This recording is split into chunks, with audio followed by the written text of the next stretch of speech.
Hi, class. Welcome to Chapter 5. We'll be talking about risk return and historical record in this chapter. Holding period return is a pretty straightforward calculation. You're taking the rate of return over a given investment period. With the holding period return, you do the ending price minus the beginning price, plus any dividends or cash flow that you've received divided by the beginning price. And this will give you the return over a horizon or period of returns that you're looking for. What is the holding period return for a share of stock that was purchased at 25, sold for 27, and then also paid a dividend of $1.25? So that'd be 27 minus 25 plus the 125 in cash you received divided by your original investment of $25. If you punch this into your calculator, that would equal a holding period return of about 13%. The holding period return is the sum of the dividend yield plus any capital gains or losses. Holding period returns are very helpful when looking at a stock or any investment.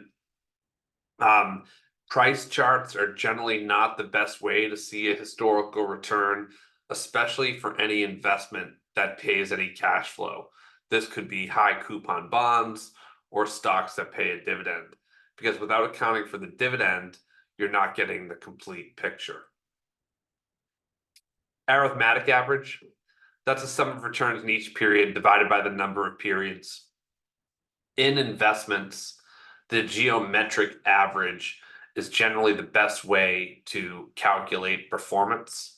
And that's a single period return, gives the same cumulative performance as a sequence of actual returns. So it does the compounding. The arithmetic average actually, if you did it that way, the number's a little bit off when it comes to investment returns. And then lastly, you have a dollar weighted average return, and that's the IRR on the investment. And we'll dive into this stuff as well. Here's the annual cash flows and rates of return of a mutual fund. So right here, it's just showing the total assets under management, the holding period return for different periods, which is actually pretty representative of a market up 10, up 25, down 20. It also is showing the inflows into the fund. So because this is for a mutual fund, we're seeing people make additional investments.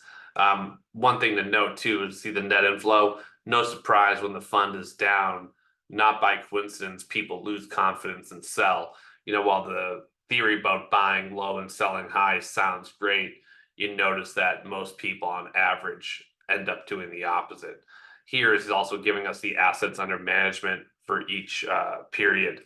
When it had the best returns, you can see here that people chased and they got the most assets that they brought in this period. While when performance was bad, assets under management shrank or money left. The arithmetic average, that's the sum of the returns divided by the number of years. So it's simply every return divided by the periods, and you get 8.75%. Now, the geometric average is a much more precise way of getting the returns. So what you do here is 1.1 multiplied by 1.25 multiplied by 0.8 multiplied by 1.2, and it's to the power of 1/4 minus 1. You'll notice the geometric average is 7.19%, a worse number, but a more accurate number in terms of investment returns. The dollar weighted average return, that's again the IRR or an internal rate of return on an investment. Annualizing rates of return, the APR equals annual percentage rate. So when you have an APR, you're just taking the per period rate multiplied by periods per year. And the APR often ignores compounding, which is important even for your own personal finances. When you see an APR, you want to know how the frequency of that compounding, right? Like credit cards, for example, compound daily, where another investment might compound weekly or monthly. The EAR, or the effective annual rate is the actual rate an investment grows and does not ignore compounding. EAR, 1 plus the APR divided by N minus 1. That's the formula for EAR. And N is also to the power of N. I missed that. Apologies for that. You can also go the other way, where APR equals EAR plus 1 to the power of 1 over a number of the periods minus 1 multiplied by N. So this is when you're annualizing these numbers to make them comparable. We won't do much with continuous compounding, but I would focus on the formulas on the left. Nominal and real interest rates. The real interest rate is effectively does not include inflation.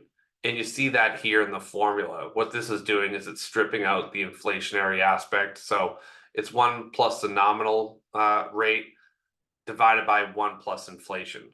And again, our real is a real interest rate. Our nom is the nominal rate. And then, inflation is I. Oftentimes in practice, this is done conceptually a different way because all in the real economy is what the nominal rate is and what the inflation rate is. And then you take that to get what the real number is, right? Or what the real interest rates are. And again, the real interest rates are simply stripping out inflation. What is the real return on an investment that earns a nominal 10% during a period of 5% inflation? So that's simply 1.1 divided by 1.05, which gets you 1.048 or 4.8%. Equilibrium rate of interest, and that's the Fisher equation. This will be an equation that I'll have you guys memorize for a future exam. It is basically the nominal rate is the real rate plus inflation. The US history of interest rates, inflation and real interest rates. Since the 1950s, nominal rates have increased roughly in tandem with inflation, which means the real rate doesn't change a whole lot. The nominal rate changes as a function of inflation. In the 1930s and 1940s, volatile inflation affects real rates of return, and we may have seen some of that during the pandemic the last few years and the monetary and fiscal policy that followed. Right here is, a lot of times T-bills are used as a proxy for these rates, and then we also see inflation here as well. And T-bills, I should say, are usually a proxy for nominal rates. And you see here, when T-bills go higher, it's generally because inflation is higher. You might have some wonkier periods here where T-bills didn't change, but I think monetary and fiscal policy, have gotten more sophisticated over the last 50 to 100 years, which is why that you see them move in greater tandem with each other, as shown in this chart. Scenario analysis and probability distributions. So scenario analysis, possible economic scenarios, specific likelihood, and holding period returns. So you think about probability distributions, possible outcomes with probabilities. If you're thinking about different devices, you want to figure out what the value is of the Apple Vision Pro. You might say, all right, well, what do we expect them to sell? How many units over what period of time? What is their profitability on those units? How do you guess, how many people will buy? You might use other metrics. Maybe you say like, hey, we expect like half the people who bought an AirPod Max to buy a Vision Pro, right? You try to come up with some scenario that seems feasible and logical. From there you might be able to get an expected return. Variance, expected value of a squared deviation from the mean. How volatile is it? And the standard deviation is a typical measure of risk or volatility, and then it's the square root of the variance. I rarely hear investment professionals talking about variance that focuses much more on standard deviations for sure. You can also take something like this and apply it to something more simple, like how well a movie is going to do, right? If there's been a sequel to a movie, you know, what is it expected to earn? Well, you maybe say like, all right, we expect 10% more people to see it than the last one, for example. It could be a variety of different scenarios. And this is scenario analysis showing different economic outcomes. So, the odds of a severe recession are only 5%, while, normal growth to boom times are combined odds of 70%, mild recession, 25% chance, and you get these, different outcomes. So these outcomes combined give us a 10% average or mean return. And then you also have different variances, right, or standard deviation from the mean. So that can come into play here, and you see the average standard deviation is about 18%, meaning in 2 out of 3 years, one standard deviation means while the average is 10, in 2 out of 3 years, we would expect it to be that 10 to be plus or minus 18% or 18 and a half. Normal distribution, transform normally distributed return into a standard deviation score. This is the formula right here. Original return given the standard deviation, normal return. So expected return plus SRI multiplied by that standard deviation. Normal distribution with a return expected at 10 and the standard deviation at 20. So you see here that, that the expected return is 10. And then with the standard deviation at 20, one standard deviation will be minus 10 to positive 30. Two standard deviations would be positive 50 to negative 30. So as your standard deviation gets higher, so does your range of outcomes. Normality over time. When returns over a very short time periods are normally distributed, holding period returns up to 1 month can be treated as normal. This is because of the amount of the sample size. Usually in a month, you have about 30 samples. Use continuously compounded rates where normality plays a crucial role. So if you think you have normal returns, what I'm saying here is that it can be safe to annualize those returns. Value at risk is another measure of risk. It's the risk most people care about, and that's the risk of a downside. Most people don't really care about upside risk. They give a damn about downside risk. So that downside risk, or VAR, measures worst loss with a given probability, usually 1 or 5%. So what's the worst expected outcome in a bottom 1% scenario or bottom 5% scenario? Deviation from normality and value at risk. You'll definitely have to be familiar with the terms kurtosis and skew. And kurtosis is the measure of the fatness on the tails of the probability distribution. Something with fat tails indicates the likelihood of extreme outcomes. So high kurtosis means a higher likelihood of extreme events. And when you think about that distribution, it's like longer. Skew is a measure of asymmetry of the probability of distribution. If we go back here, there's no skew here, but you could have a distribution that's skewed one way or the other, similar to the definition of the word skew. Sharpe ratio, another key term for this chapter, and that's a ratio of portfolio risk premium to standard deviation.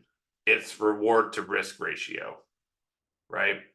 And this is the Sharpe ratio is typically used to evaluate the performance of other investment managers. If you saw a portfolio manager who got a 10% return and they did it with, one stock that they got really lucky on, that's probably going to show a lower Sharpe ratio than a manager who has the 10% return that did it like more smoothly with less risk. So, that's effectively what you're looking here for. Who's taking the best, alpha on a risk adjusted basis. Risk premiums and risk aversion. So the risk-free rate, that's the rate of return that can be earned with certainty. So you think T-bills, CDs, there's a few proxies for stuff like this. And then the risk premium, that's the expected return in excess of that on risk-free securities. So, what kind of risk premium are you taking to get that return? The excess return is the rate of return in excess of the risk-free rate. Risk aversion, reluctance to accept risk, and the price of risk is the ratio of premium to variance. So, if you see that there's big risk premiums, that could be detrimental to your portfolio, meaning, you have to pay a lot to take risk, or risk is expensive. A mean variance analysis, so ranking portfolios by Sharpe ratios. This is exactly what I was talking about in the last slide. So what you do here to calculate a Sharpe ratio for sure will be on a future exam. Expected return minus the risk-free rate divided by the standard deviation of the portfolio excess return. And that's how you get a Sharpe ratio.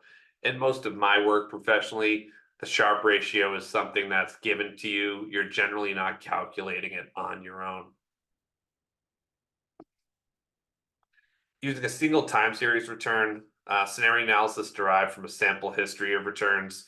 So when you think about a Sharpe ratio or any of these performance metrics, it's based on a history of returns. So, a lot of professional investment managers like to see 1, 3, 5, and 7 year histories. If I saw a 1 year Sharpe ratio, that's not really relevant. I would want to see that over a period of time, at least 3 years long.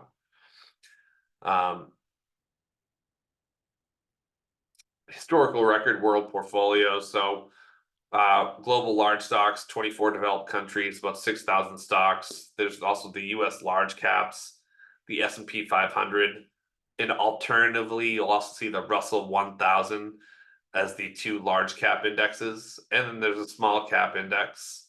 That's the smallest 20% on the New York Stock Exchange, American Stock Exchange, or NASDAQ. Usually you see small caps defined as any stock in the Russell 2000, and the ticker symbol for the small cap ETF is IWM. There's also global bonds, same countries as world large stocks, and there's US Treasuries, which are generally a proxy for the risk-free rate and considered fairly safe. And it's telling you here, right? The average return on T-bills is about 3%. There's no risk premium.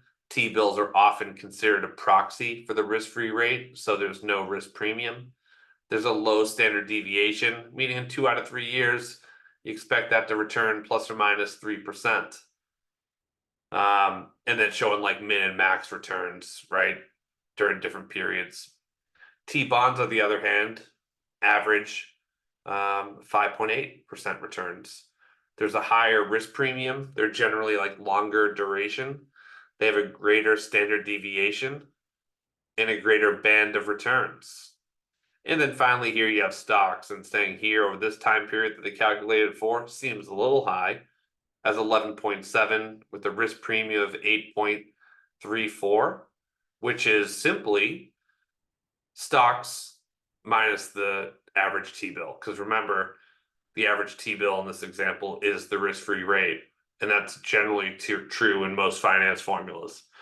You see the largest standard deviation of about 20, with greater bands on the maximum and minimum returns.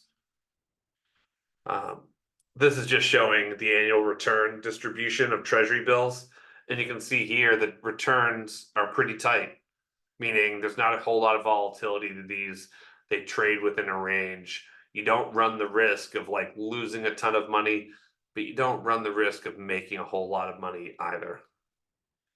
You can see here the treasury bonds There's a greater distribution here, right? But it's not wild. Most of the returns are still concentrated fatly in the middle. And then lastly, stocks. This is a very wide range of returns.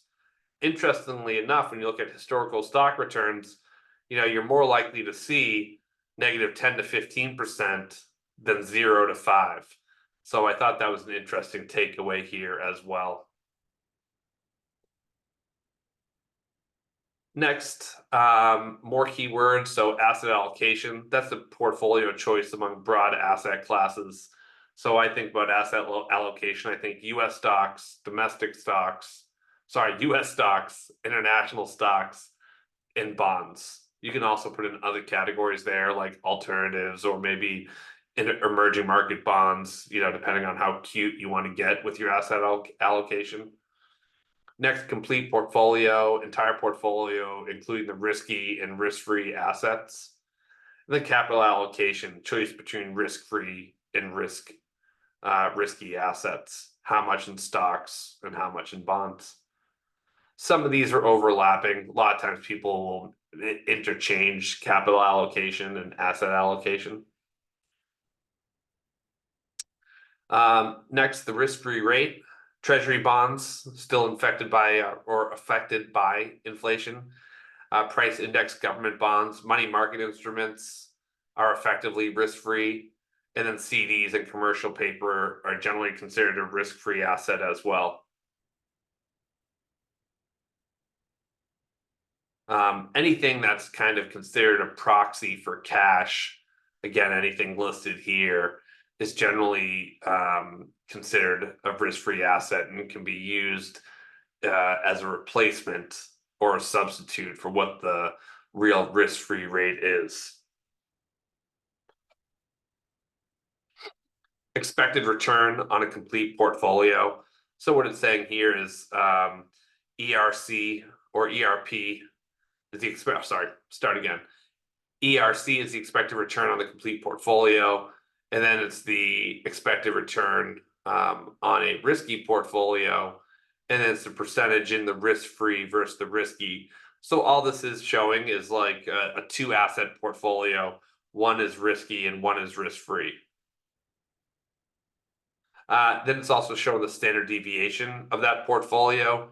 And the standard deviation of a portfolio with a risk-free and risky asset is simply the percent in the risky asset multiplied by the standard deviation of that risky portfolio.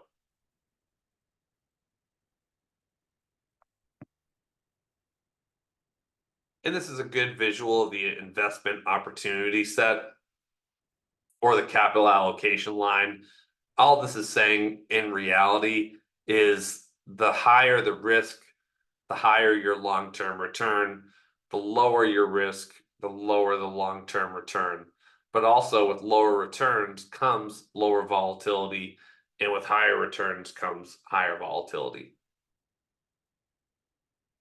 Capital allocation line is a plot of a combination of risk return available by varying allocations between a risky and risk-free asset, and then risk aversion and capital allocation.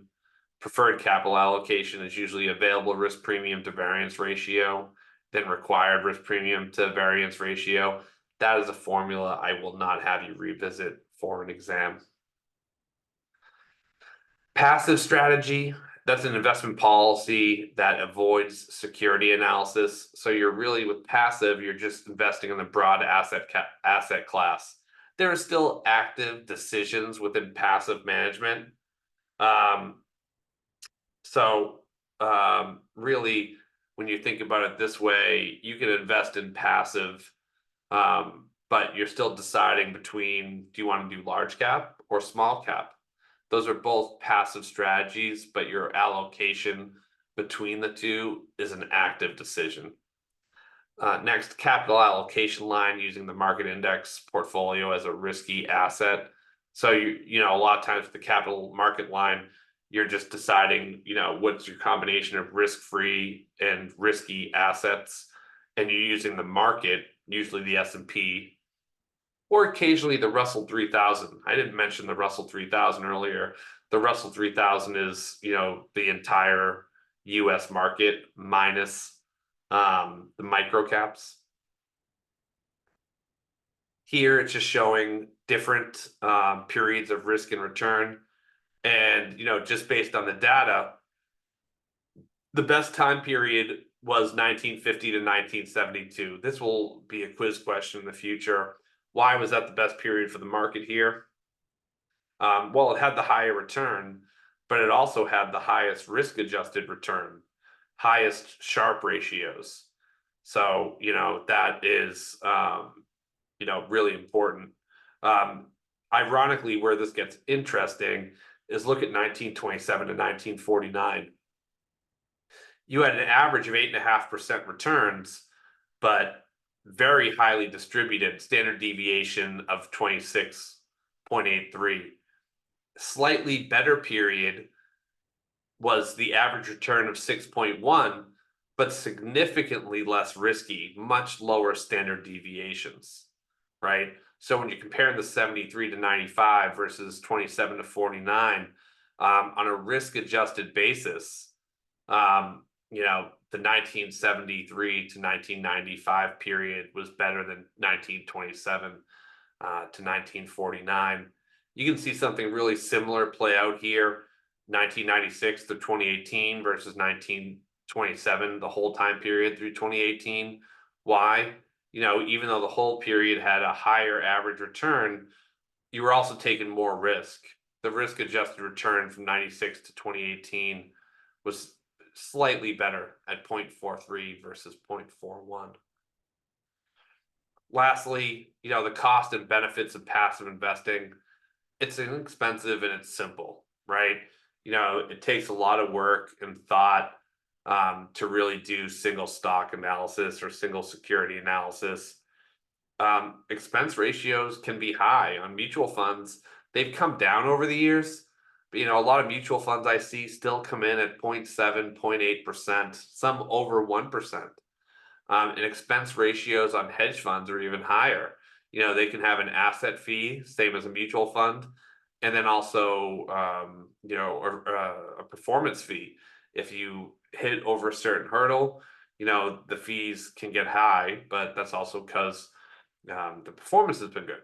And then active management does offer potential for higher returns, but most people don't beat the average, which that often gets knocked. Like, hey, most people don't beat the average, but if you're playing college baseball, most college athletes aren't better than the average, right? Like that's the law of the average, right? Most aren't better at it.